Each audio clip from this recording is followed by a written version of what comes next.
お味噌汁、子供の頃はご飯になくてはならない必須のものでした。日本の家庭料理の代表的な一品です。日本人なら誰でも作り方を知っているはずですが、あえて今回取り上げますのは、きっと作ってみたいと思う日本の食文化に興味のある外国人の視聴者も多いのではないかと思ったからです。今日はクッキングノートにある南京の味噌汁のレシピをご紹介いたしますが、具として入れるものはかぼちゃじゃなくても玉ねぎや大根、豆腐、お好きな具何でもいいでしょう。それではこのだし汁で味噌汁を作っていきたいと思います。まずかぼちゃを 200g 使いますので、これを切っていきます。 200g これぐらいですかね。はい、種を取り除きます。で、拍子切り。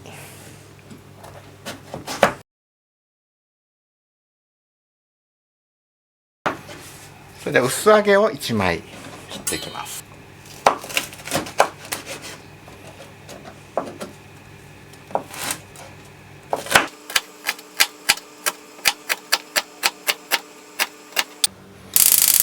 火をつけてかぼちゃを入れます。薄揚げも入れます。中火でかぼちゃが柔らかくなるまで煮込みます。その間に三つ葉を切っておきます。庭で採れた三つ葉です。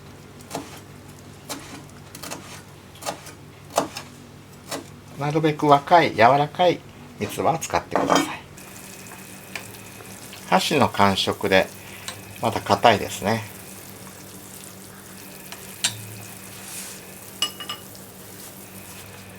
はい、それではそろそろお味噌を入れていきます。火を止めましょう。で、お味噌入れていきます。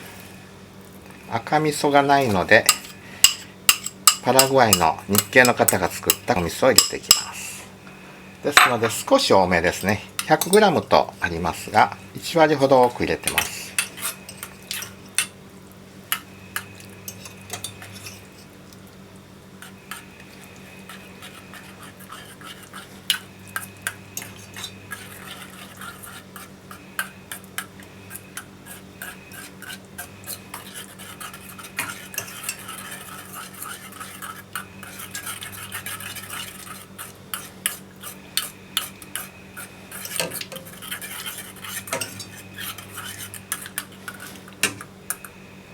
はい、それで残ったこのカスは入れてもいいですし、このまま捨ててもどちらでも構いません。好みによって、うちはもったいないので入れてます。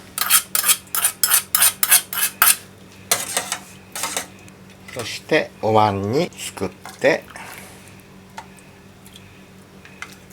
先ほどの刻んだ三つ葉を散らして完成です。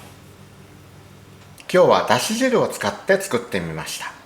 取っただし汁を味見してみて、市販のだし調味料と比べてなんと味が薄いのだろうと思っていましたが、お味噌汁を作ってから夕飯は3時間後、味わってみると作りたてよりだしのうまみが増しており、ああこれだ、子供の頃飲んでた味噌汁はこの味だと思い出しました。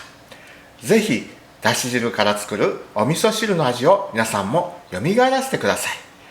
Nos vemos. Chao, chao.